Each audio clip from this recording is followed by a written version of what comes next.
Hello, welcome to Unicorn Princess Tarot. So ito yung reading for Water Sign, Cancer, Scorpio, Pisces. Take only what resonates.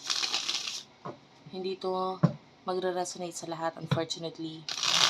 So kunin mo lang yung mga messages na magre-resonate sa'yo. Para sa mga gusto magpa-personal reading, Madam Space P, yan yung i-search mo sa Facebook. Yan yung Facebook page namin. So yeah, let's start. This is for the sign of air sign. Water sign. Unipri, UNIPRI. At saka meron akong susunod na raffle, reading. So kung gusto maka-join doon, ipopost po namin yan dyan sa aming Facebook page na Sibol.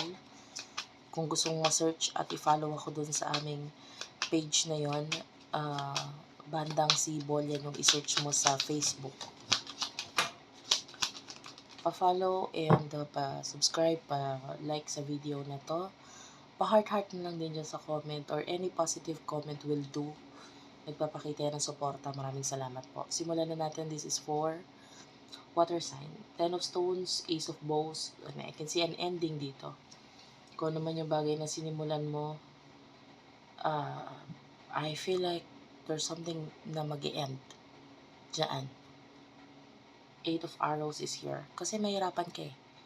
Wala kang choice kundi i-end yung bagay na to kasi mahirap.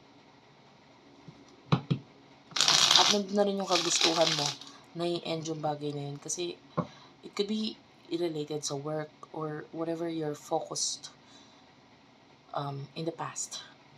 O nito lang, recently. I can see an ending here.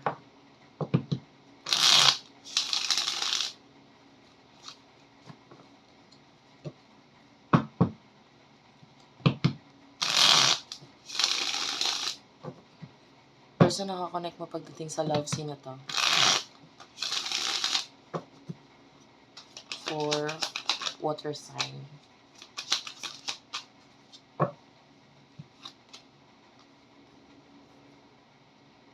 The World Tree and the Four of Arrows. I mean, I find this energy na someone na talagang gustong-gusto mo. You're looking forward dito sa person na to. Focus ka sa kanya. You see this person as kakaiba. And I feel like yung iba sa inyo, lumalabas yung takot mo sa kanya or may mga bagay kang kinakatakutan na may kinalaman sa kanya. Na parang dati hindi ka naman natatakot sa ganitong klaseng bagay but you're really afraid of this person. Nailalabas niya yung fears mo na yun.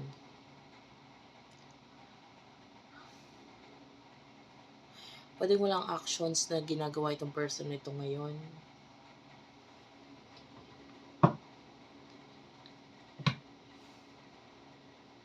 Pwedeng you see this person as your home.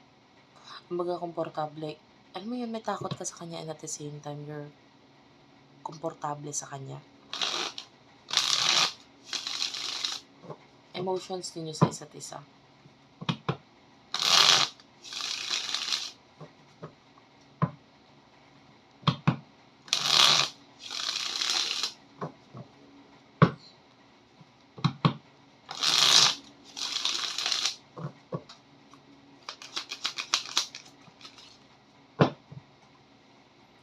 The Wanderer is here. So, yeah. I feel like yung iba sa inyo, you could be stuck in a situation.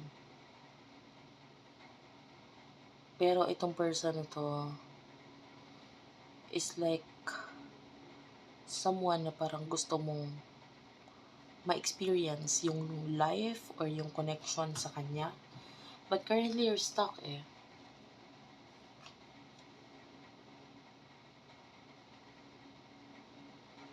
Parang malinaw na sa'yo kung ano yung emosyon mo para sa kanya. Like, kahit ikaw na mismo, pwedeng in the past, hindi ito masyado naging klaro or clear sa'yo kung ano yung nararamdaman mo para sa kanya. Pero ngayon, mas clear na.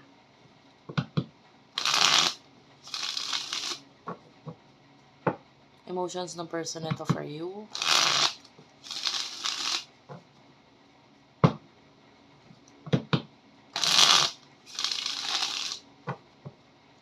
Pwedeng ikaw 'to na mahilig sa animal or itong person na 'to pwedeng maraming, pets or mahilig siya sa animals. Emotion ng person para sa'yo. The Four of Vessel is here. Nine of Stones. I mean, I can see boredom dito sa person na to. So, pwedeng wala kasing connection sa inyo. So, I don't feel any emotion mula dito sa taong ito ngayon. Pwedeng hindi niya alam na gusto mo siya. And then, this person is focusing sa mga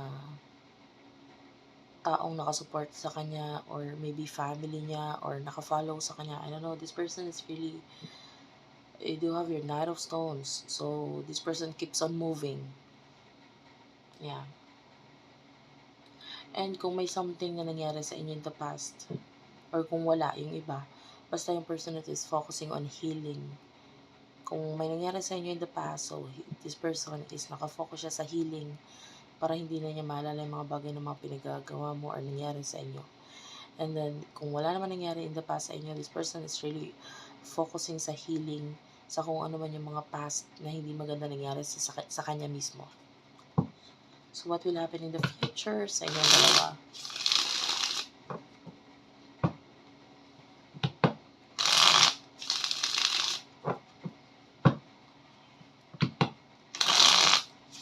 Nakakapoy nga pala ako ng parang beef.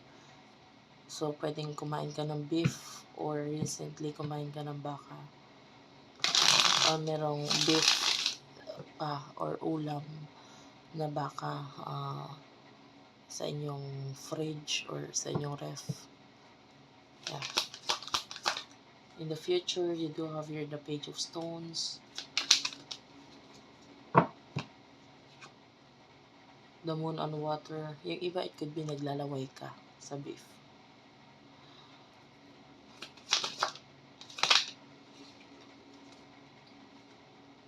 Okay lang kahit hindi ha. You do have the Seven of Stones. Yeah, this person is really focusing on healing in the future. Inilalabas niya yung kanyang healing or yung para makaget over siya sa mga bagay na nangyari sa buhay niya.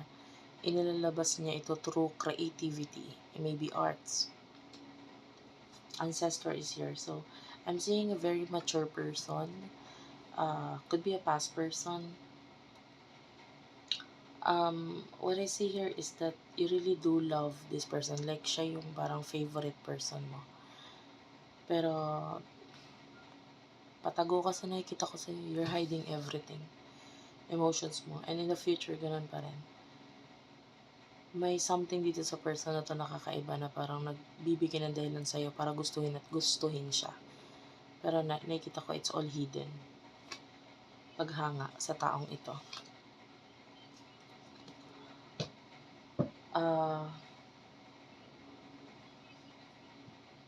So yeah.